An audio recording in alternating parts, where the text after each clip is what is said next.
Hi, good morning, and welcome to this webinar on Djuli. So every Tuesday at approximately 8 a.m. London time. We've gone a little early today due to meetings, but every Tuesday at approximately 8 a.m. London time, we like to do a live webinar on Djuli. And I'm basically going to drive or jump rather straight into it. So it's the 3rd of October. And Djuli is one of our core technologies, and it's a cloud data management system, which I'll introduce very quickly. And these webinars are really designed to answer questions that have come in during the week on products like or services like Djuli as well. So Djuli is a cloud data management system that can receive electrochemical data. We can store it, we can manipulate it, we can share it, we can analyze it. And so Djuli really answers the question, where is my data? So there's many intelligent potentiostats out there, or clever potentiostats out there, but the question is kind of where is my data and how can I easily analyze it? And that's the question that Djuli really answers. So as I say, Djuli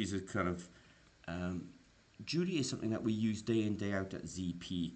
And in this webinar, I really want to answer the question, if you're using a GalvanoPlot potentiostat, how do I get my data into Djuli? I will introduce the GalvanoPlot potentiostat really quickly.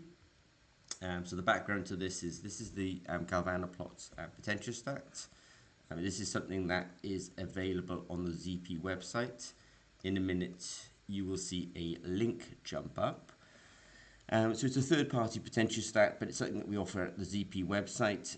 If you see a link in one of our videos, you know that you can find what I'm talking about on the website. And there's actually quite a nice video up there as well.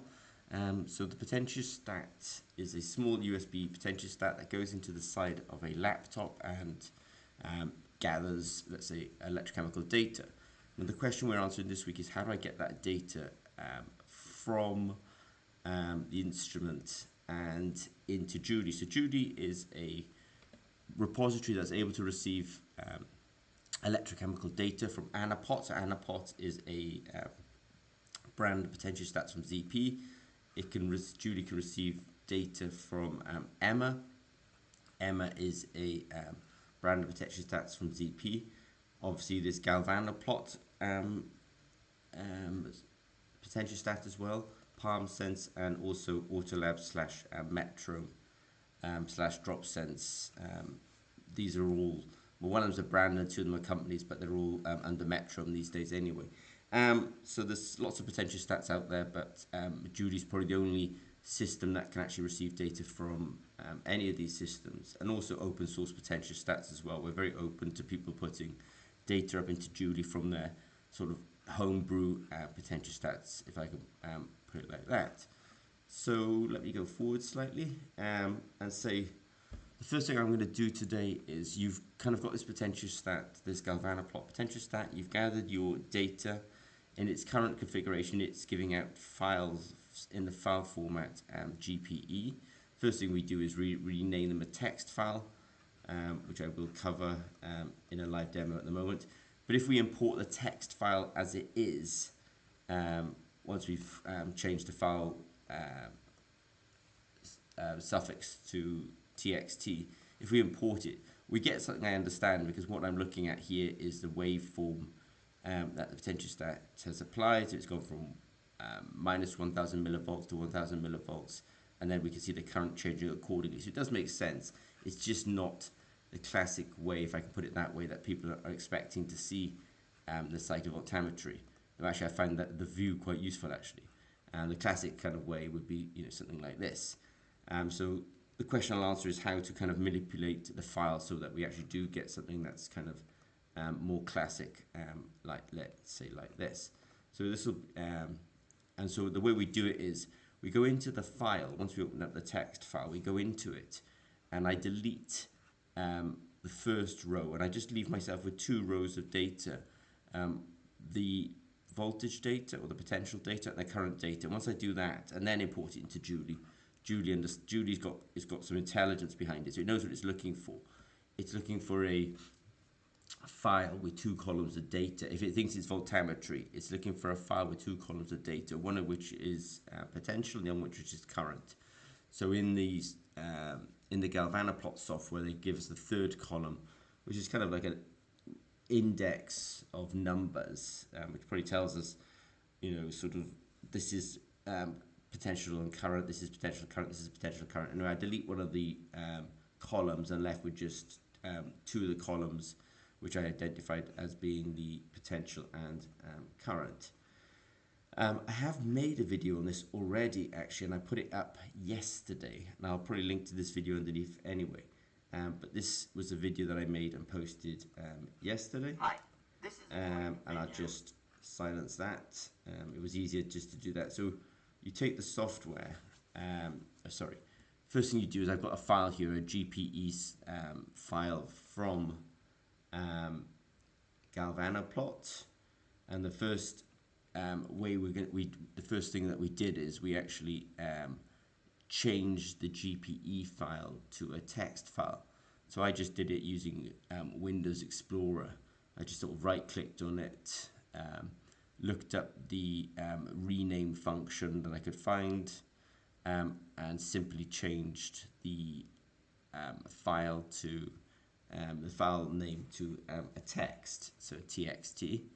So that's pretty generic. So I'll just do that. Then the next thing I did was I opened it up with Excel, so I could see essentially see inside the data inside the file. I deleted this material, though I don't think it was necessary to do this, but I did it anyway. So I deleted everything that I thought was slightly superfluous. It told me about the instrument, etc. So I'm left with 3 columns, and I looked at the 3 columns and I realized actually I only want 2 columns. If Djuli knows it's looking for cyclic voltammetry, it's basically looking for 2 columns of data. So the third column is what sort of threw it off slightly, but we deleted it, and now I'm sort of essentially left with 2 columns of data. And at this point I saved the file. So essentially what I've done is I've taken the data off the potentiostat. I've changed the file format to being a text file. I've opened it up in Excel and deleted some superfluous data at the top of the file, and then one of the columns of data. And now what I do is I've opened up Djuli. So Djuli is a cloud database system from ZP. I said that we can sort of upload and store and manipulate data. So then I just drag and drop it into Djuli, and I've told it it's cyclic voltammetry, and there we are. I've got essentially got the data straight into it. So in summary, change the file type to txt, delete one of the superfluous data, delete one of the columns, and then I can just upload it into Djuli and tell it that it's a voltammogram. So that's how we can upload GPE data. There is a live, I just want to emphasize to everyone, there is a live webinar on the 25th of October where we'll actually do a lot of show and tell about Djuli, and they'll have something like 5 engineers in the room. Each one of them will show you how to do it. And I have also asked the vendors of the GalvanoPlot to send us more file types, and so that we can sort of extend some of these videos and show you how to upload other file types like chronoamperometry, chronopotentiometry, EIS data as well. So in summary, Djuli is a cloud data management system. It's very extensive. It's been in development for 9 years. It's got a very big user base. It's just because ZP uses it a lot as well. And it's compatible with AutoLab.